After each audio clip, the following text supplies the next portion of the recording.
How much money would it take for someone to keep you off of TikTok?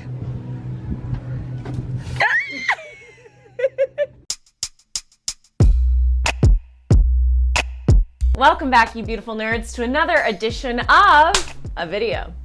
Yep, that's right, on this little corner of the internet, we did it again!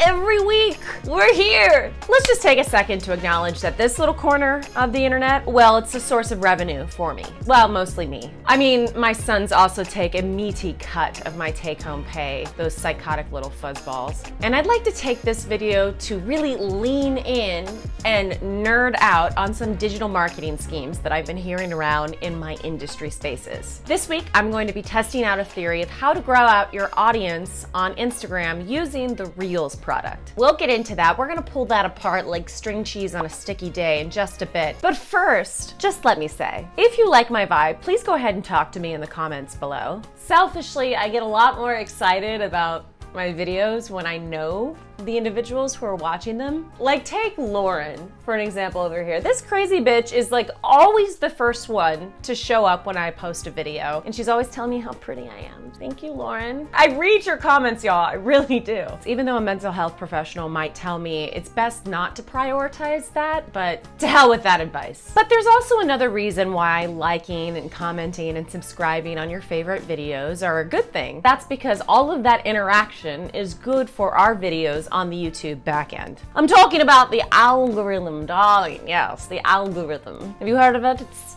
a set of mathematical equations that a bunch of white men typed into their computers in like the early noughts, and it dictates how we talk to each other online today. Not this. I tell you all of this because A, I'm a bitch that values transparency, and B, these little social media tips and tricks are what we're gonna be talking about today. Before we get started, let me tell you about what I'm not going to be doing. I am not going to be sitting here and trying to sell myself as somebody who has all of the social media answers. Most correct digital strategists will talk to you a little bit about tagging, about expanding your reach, about trend forecasting, about how to successfully build a community. We cannot really come up with a one-size-fits-all social media strategy because that's just not how the landscape works.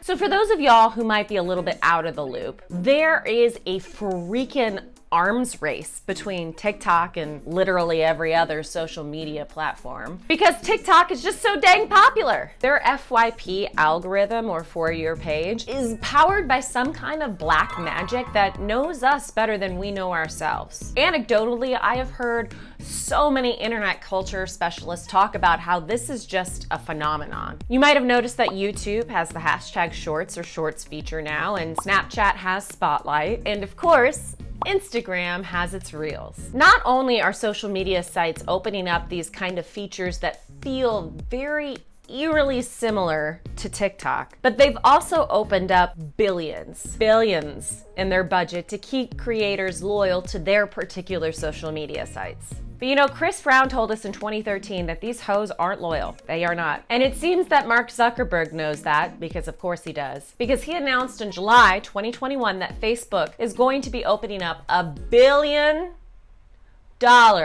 in their budget to pay creators to get off TikTok. That money will be allocated to popular creators who vow to stay loyal to Facebook. And as of right now, that program is invitation only. Good morning, campers. I'm here at Rossapalooza, Ross's 30th birthday. We're here with a bunch of hooligans, aka friends, and so I'm gonna ask them my questions about TikTok, social media, and everything else. Are you guys ready? How much money would it take to keep you off of TikTok? To keep me off of TikTok? By how much I watch TikTok a day, probably like 20K. 20K? Would that number go up if you knew that Mark Zuckerberg was writing the check? Yeah.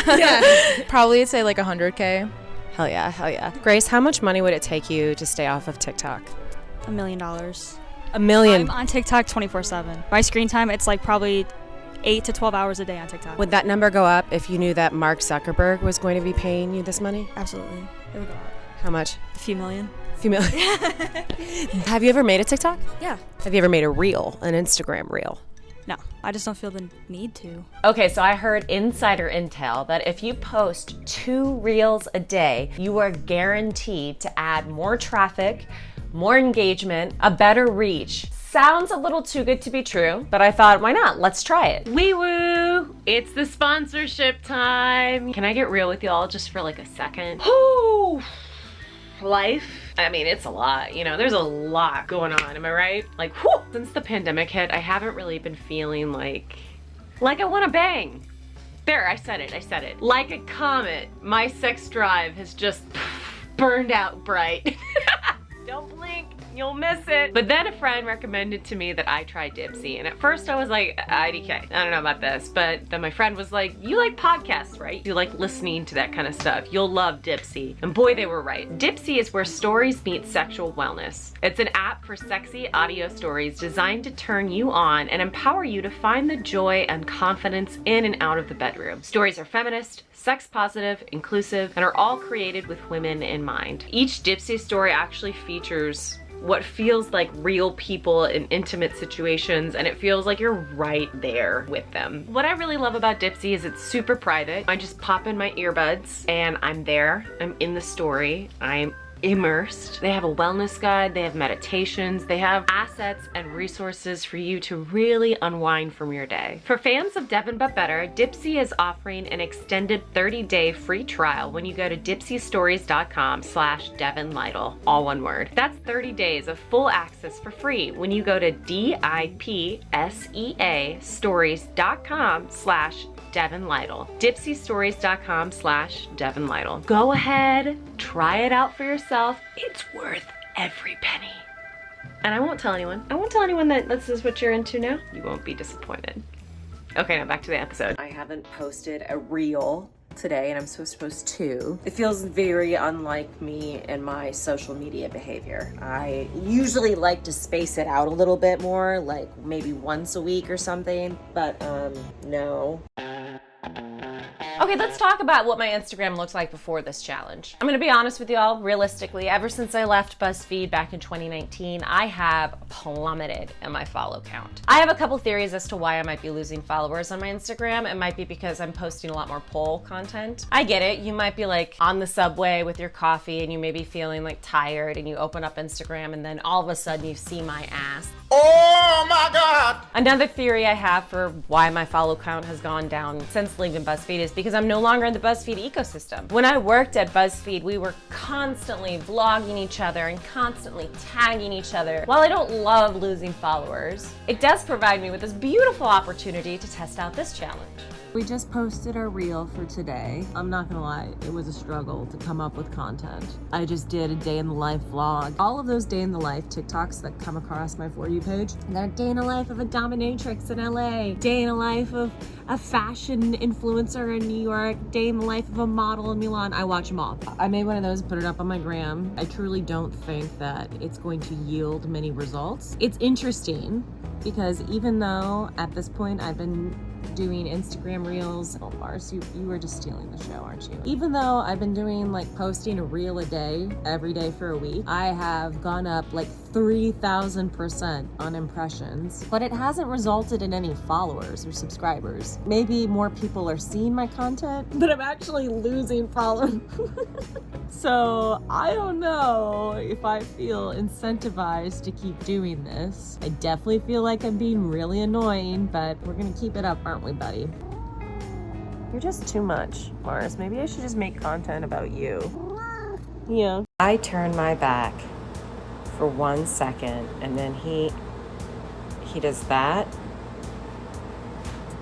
I mean, I get it. Midway through the challenge, y'all, I discovered the craziest thing. I've received 1,204% more content interactions in the past 7 days. I've had 124% increase in the amount of accounts I reach. That's insane. I've gotten 132,000 more accounts noticing me. I've gotten 133% more impressions. We've seen a 96.2% increase on the amount of profile visits. We've seen 83.1% more website taps just in the past 7 days. Men, boys, you feel male, yeah. I think this means I might have bad opinions. I had to post a reel today. I don't know what I'm gonna reel about. Going pole dancing, so I could do a reel about that. Although I did a pole dancing reel yesterday. But I'm thinking about making a fun things to do in Los Angeles reel, creating content on YouTube, and then creating content for Instagram, and then creating meta content about Instagram for my YouTube is a lot more challenging than it looks. I'm like, which is this for? Like, where do I put, what Google folder do I vlog for? That's what my life is like right now. But my makeup looks good, so we're happy. It makes sense that Instagram might rework the algorithm to prioritize accounts that use Reels often because they want to get people to stay on their platform. So if you make interesting Reel content that makes people stay on Instagram longer, it would make sense that they might push your content on the Explore page, or if people are following a hashtag, maybe they push your content underneath that hashtag. But let's not just take my word for it. Let's talk to Lindy because she seems to know what she's doing. I finally got a hold of JLo Lindy. That's who they are on Instagram. But Lindy is a member of a family who's gone super viral on Instagram recently. But she found her virality by posting 2 reels a day, which is kind of what got me onto this train in general. This theory that if we use Instagram's competitor product to TikTok, it would yield great results. And while this experiment has increased my reach and engagement by like leaps and bounds, and I'm sure I'm showing up on way more Explore pages, it hasn't necessarily yielded more followers, at least for me. But it did for Lindy. So I asked how many followers they had before they started posting reels religiously, and she said they only had a few hundred followers before they started posting reels. We started making reels once. We knew it was similar to TikTok, and I'm honest, I didn't know what reels were, that it just felt similar to TikTok, so she just started making content there as well. She thinks that posting short reels daily absolutely helps boost your following. And she says that I love interacting with our followers, and I think that plays a role as well, which we already know because that's what Instagram advertises as what's going to help you grow your follow count, is to actually engage with those followers, talk to them in the comments. And then I followed up by asking, how much money would Mark Zuckerberg have to pay you in order to stay off TikTok? And she said $1 million, but we'd keep pranking each other. So Lindy and her family have started these prank videos where they shoot off a confetti gun at each other, which is just also, I think the videos themselves are very digestible and you can watch them on mute. The content I've been making has been like stuff that you need to watch with your sound on, whereas I feel like the reels that Lindy and her family are making, you can watch on silent and still get that serotonin kick. I think that while this theory is definitely an interesting and smart way to kind of game the algorithm, you still have to think about the kind of content and if it matches on the platform. And I don't know about y'all, but I tend to watch a lot of my Instagram reels and a lot of my Instagram content on silent, whereas on TikTok, I'll like excuse myself and go watch it with the sound on. So I think that's a little bit of a difference, which I didn't consider before starting this challenge. I will say it has been fucking thrilling to watch my engagement percentage and my reach go up by like astronomical amount. And I definitely do still think I'll be making reels. These are kind of my final thoughts on the experiment at large. Did it work for me? Yes and no. Will it work for you? Maybe it might work for you even better. But that's it for me, my internet friendos. I adore you to pieces. And I'll see you next week.